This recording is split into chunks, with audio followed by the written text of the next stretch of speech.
This is my favorite place mga idol. Ang Lalim Cubao. Okay. Lalay lang. Tama-tama yung gas ko. Nag 1 bar. Sa Krami may gasolinahan. Ang bagal kasi dyan sa Krami magpakarga. Sa may Minabi nyo. Ang pangit dyan magpakarga. Gasolinahan na yan. Ang tagal. Okay. Kaya kung may iba kang choice, sa iba ka na lang eh. Dahil ang bagal lang servisyo dyan. Ito na tayo mga idol. Ito ang kalagayan dito sa Lalim Cubao. Ayan o.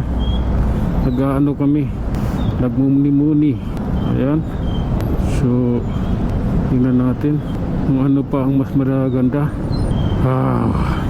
Ayan. Kapag pahinga yung kamay natin, okay lang yan. Hop. Ganda rin yung nakakahinto na kapag pahinga yung kamay. Yan naman talaga yung the best. Kasi nakangawit yung kamay ko lagi. Oh my god. Bakit ganun? Bakit ang sikip? Dahil ba dyan yung Fortuner, nakahambala si Fortuner. Okay. Mahirap din magbusina sa ganyan eh. Langanin ka eh. Okay. Yun na, nakalusot na. Pasok mo na yan.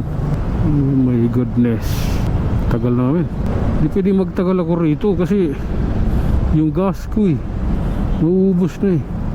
Let's play Lotto. Diyos ko, ano nangyayari sa amin dito? Hop. Okay. Tuloy mga idol. Hindi maganda pangitain to. Ayan o. Okay. Lalay. Grabe. Grabe yung ano. Ay, side mirror. L3 yun. Ay malaki. Parang ano, laking sasakyan. Parang ganyan eh. Pero ibang klase eh. Mumurahin lang ata eh. Side mirror. Ewan ko magkaan dati kasi 150. Tagal na nun. Lopya. So ito na mga idol. Karating na tayo dito. Karating din dito. Pag nakarating ka na dito, maginhawa na ng konti. Kasi siyempre medyo mabilis na, nakatakbo ka na ng 20 at may hangin na. Pag andun ka kasi sa ano, ganyang ipit ka sa traffic eh, mainit, para kang masusupukit. Siyempre yung usok ng mga yung ano, under at usok ng sasakyan malalanghap mo lahat dahil motor nga, diba? Kaya oh my god. Okay, paakit tayo ng Minabi niyo mga idol ano?